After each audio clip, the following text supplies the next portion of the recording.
축산, 검협전.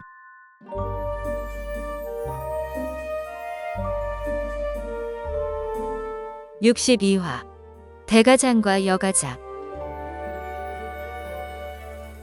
불의를 참지 못해 무작정 대가장을 찾아가고 은혜를 저버린 채 능운봉의 혼사를 가로막네.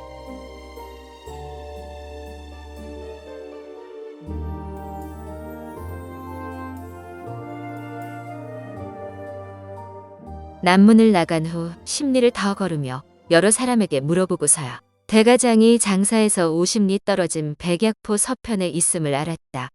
길을 묻는 김에 나구와 백기에 대해서도 물었는데 대부분 백기에 대해서는 사내 대장부라며 칭찬 일색이었으나 나구에 대해서는 말을 아꼈다. 속 시원한 대답을 들을 수 없다고 판단한 세 사람은 별다른 일도 없고 시간도 여유가 있으니 대가장에 직접 가서 알아보기로 하였다. 무예 실력이 가장 낮은 허월도 하루에 수백 리를 갈 수 있어 일행은 해가 지기 전에 백약포에 도착했다. 이곳에서 다시 길을 물어 7리를 더 갔다. 걸음을 재촉해 도착한 대가장은 산골짜기 안에 자리한 마을이었다. 어느덧 해가 지기 시작한 골짜기는 고요하기만 할 뿐 이상한 낌새가 전혀 없었다. 허월이 마을 이름을 잘못 들었거나 장사성 외곽에 이름이 같은 마을이 또 있는지도 모를 일이었다. 어쨌거나 여기까지 온 김에 조금 더 알아보기로 하였다. 마을에 들어선 지 얼마 되지 않아 삭정이를 한 짐 지고 느릿느릿 집으로 돌아가는 농부를 만났다. 여기가 대가장입니까? 농부가 세 사람을 아래 위로 훑으며 고개를 끄덕였다. 이 마을 사람들은 다 대씨입니다. 장주를 찾으시면 이쪽으로 더 들어가서 다시 물어보시구려. 예, 고맙습니다. 농부가 가리킨 방향으로 가는데 산이 우뚝 솟아 막다른 길처럼 보였다. 길을 잘못 들었나 걱정하며 산 아래 도착하니 깎아지른 듯한 절벽 사이로 수레 두 대가 나란히 지나기 힘들 만큼 좁고 고불고불한 길이 나타났다. 장수 하나가 대군을 막을 수 있는 천연의 요새였다. 그 길을 따라 3리를 더 들어갔다. 그렇지 않아도 어두운 골짜기에 땅거미가 내리고 발소리가 크게 울려 음산하기까지 하였다. 간간히 고개를 들면 절벽 곳곳에 새둥지 같은 것이 보였으나 크게 신경 쓰지 않았다. 1리쯤 더 가자 길이 확 트이면서 넓은 광장이 나타났다.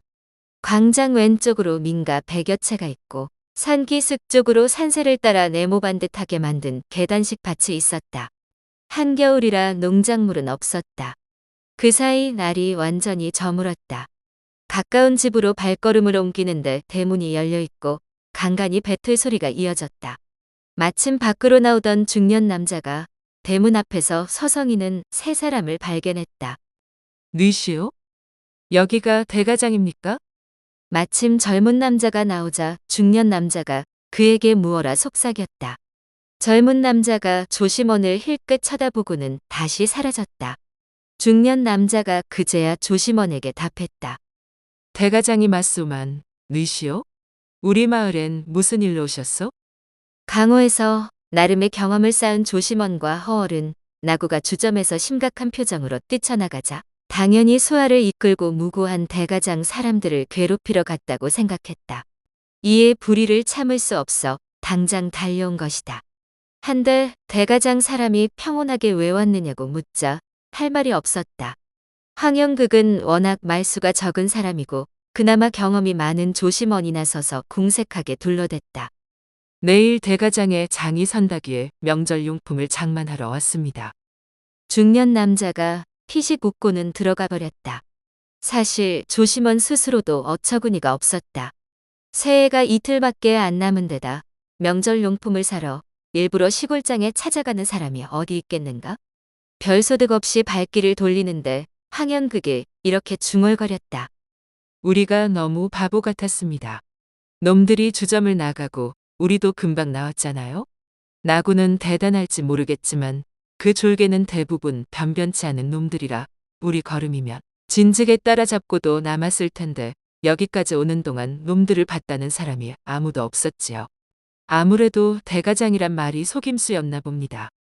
조심원과 허월도 어리석은 자신을 탓하며 씁쓸하게 웃었다. 세 사람이 내일 아침에 다시 수소문하기로 하고 일단 악록산으로 돌아가자고 의견을 모을 즈음 갑자기 광장 북쪽 공터 상공에 구룡 간헐 폭죽이 터졌다.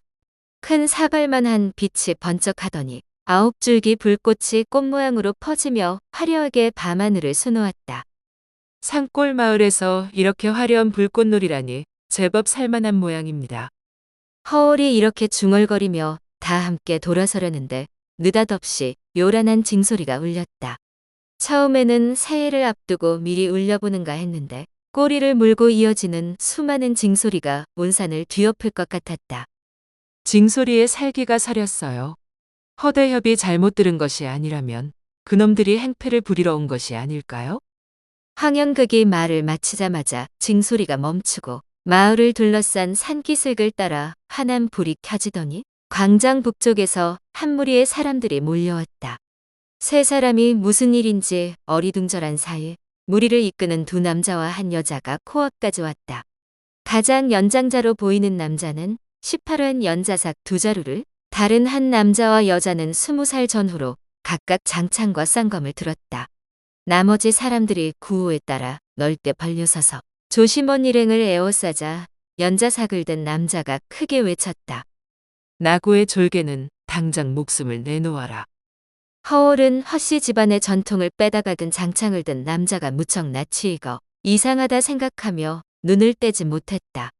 허울이 미처 반응을 보이기 전에 장창을 든 남자가 앞으로 불쑥 튀어나오며 믿을 수 없다는 듯이 외쳤다. 허영 형님 아니에요? 허울은 상대가 자신의 아명을 말하자 깜짝 놀라 상대를 자세히 살폈다. 분명 낯익은 얼굴인데 누구인지 도무지 생각이 나지 않았다.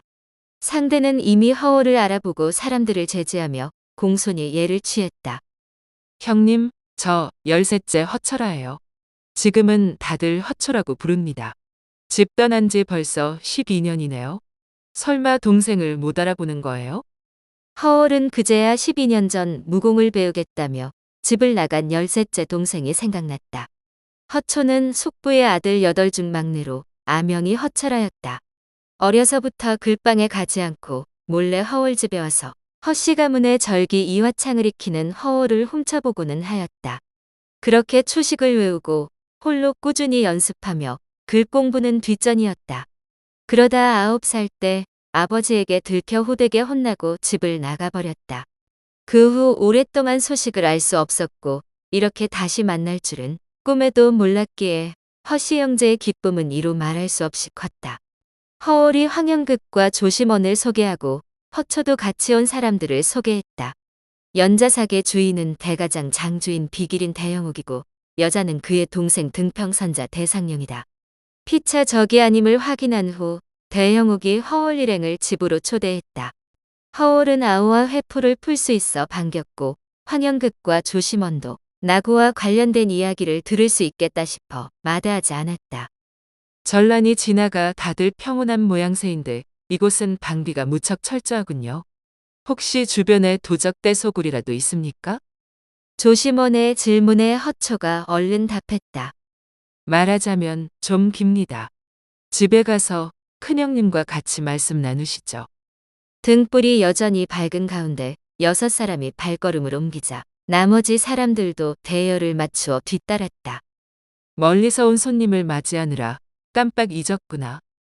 대영욱이 손을 휙 흔들자 딱딱이 소리와 함께 사람들이 일사불란하게 좌우로 나뉘어 쏜살같이 사라졌다. 마치 붉은 용 2마리가 마을을 휘감는 모양새였다. 마을을 밝히던 등불마저 꺼지고 텅 빈 광장이 적막에 휩싸였다. 희미한 별빛이 깜빡이고 메마른 나뭇가지에 스치는 스산한 바람 소리만 남았다. 골짜기 절벽에 빛나던 등불 10여 개도 차례차례 꺼졌다. 조금 전 새둥지처럼 보였던 그것은 다름 아닌 매복진지였다. 실로 감탄할 만큼 치밀한 경계태세였다. 동행한 허울이 동생을 만나지 않았더라면 조심원과 황연극의 검술 실력으로도 빠져나가기 힘들었으리라. 가벼운 담소를 나누며 북쪽으로 걷다 보니 담이 높고 규모가 상당한 대저택이 나타났다. 누군가 하인 여럿을 거느리고 대문 앞에서 기다리다가 6사람을 맞이했다. 조금 전 잘못된 보고 때문에 귀한 손님인 줄 모르고 큰 실례를 저질렀습니다. 나고 수아놈이 또 시비를 걸러온 줄 알고 공연히 수선을 떨었네요. 허초가 얼른 나서서 조심원 일행에게 큰형님을 소개했다. 이쪽은 옥면후 백기, 저희 큰형님입니다. 마을 사람들을 훈련시키고 방비책을 마련한 장본인이지요. 뭐가 급해서 만나자마자 사람 세워놓고 주절주절 떠드는 거야? 나중에 누가 말 못하게 할까봐 그래? 대상령에게 타박을 들은 허초가 입을 다물고 고개를 숙였다. 조심원 일행과 백기, 대영욱은 서로 깍듯하게 예의를 차려 인사를 나눈 후 안으로 들어갔다. 넓은 집 안에 미리 대기하고 있던 하인들이 자리를 권했다. 오늘이 둘째 아우의 아버님 기일이라 제사를 지내고 막 식사를 하려던 참에 진가장 놈들이 나타났다는 보고를 받았습니다. 제사밥도 편히 못 먹겠구나 싶었는데 뜻밖에도 귀한 손님을 맞게 되어 무척 기쁘군요. 어서 앉으시지요. 대가장 주인들이 이처럼 호탕하고 시원시원하니 조심원 일행도 사양하지 않고 자리에 앉았다. 곧 술과 안주를 내오고 대영욱이 그간의 사정을 풀어놓았다. 나구는 장사 외곽에 살던 파라코인데 왜소한 체구와 달리 힘이 장사입니다. 힘을 주면 팔뚝에 알통 9개가 솟아서 나구 흘답 혹은 구두사자라 불렸는데 줄여서 나구라고 하지요. 오래전 노름판에서 싸움질을 하다 협객 위용에게 흠씬 두들겨 맞고 한동안 자취를 감추었습니다. 그런데 어떻게 연이 닿았는지 아미파검선 동원기 문화에 들어가 꼬박 9년 동안 대단한 무공을 익혔다더군요. 작년 연말에 돌아와서는 복수를 하겠다고 몇 번이나 위용을 찾아갔고 결국 내공을 운용해 위용의 심장에 치명적인 상처를 입혔습니다. 심장이 파열된 위용이 사흘을 넘기지 못하고 죽었으니 복수에 성공한 셈이지요. 위용은 본래 자강 사람이고 장사의 부후 유윤중의 무술 스승이었습니다. 위용이 죽은 후 나구가 유윤중에게 무술 스승을 자청했지만 거절당했어요. 유공자는 혈기왕성하여 무예를 좋아하면서도 성품이 올고다 스승의 복수를 위해 나구와 상대할 고수를 찾아 나섰지요. 실력이 변변찮은 내게도 몇 번이나 사람을 보냈지만 우리는 그저 농사나 짓는 사람들이니 복잡한 일에 휘말리고 싶지 않았습니다. 위용처럼 이름난 고수도 상대하지 못했는데 나구의 검술이 어느 정도인지 가늠할 수 없는 상황에서 섣불리 발을 들였다가 웃음거리만 될 것 같아 완곡히 거절했지요.